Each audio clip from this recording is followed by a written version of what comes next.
I don't think Alex Murdaugh had a good day today. And this is not an April Fool's joke, guys. He probably wishes it was, but it's not. Alex Murdaugh was sentenced another 40 years in prison today for financial crimes he pleaded guilty to last year.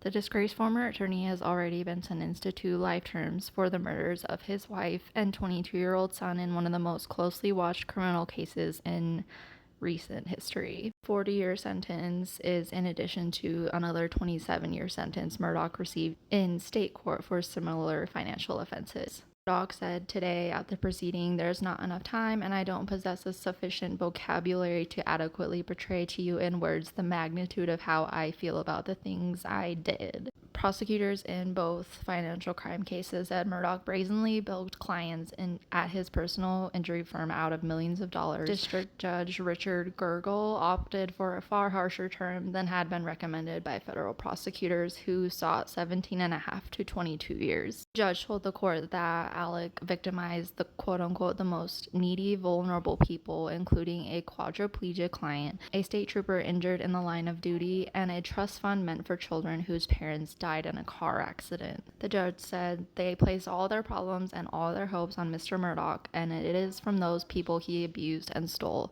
It is a difficult set of actions to understand. And when Murdaugh continued to claim that his opiate addiction spurred his crimes, he was met with scoffs. The judge said no truly impaired person could pull off these complex transactions. Speaking of Murdaugh's 20-year criminal run, I don't think opiates, I agree with the judge, I don't think that would trigger you to do that for 20 years.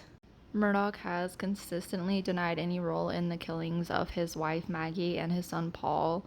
While all of the terms are concurrent, the financial crime sentences would kick in the unlikely event that the murder convictions are ever overturned on appeal.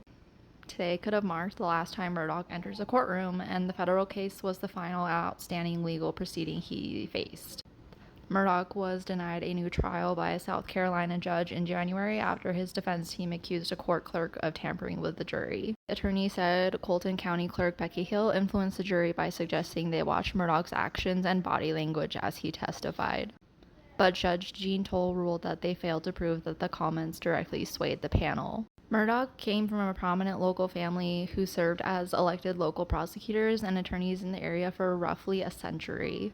Murdaugh is slated to pay nearly $9 million in restitution to his victims and their relatives. So like I mentioned earlier, even if he were by some chance able to overturn his murder convictions, he will be in prison for the rest of his life. In my opinion, these tears or crying he's doing, it's all for himself, no one else.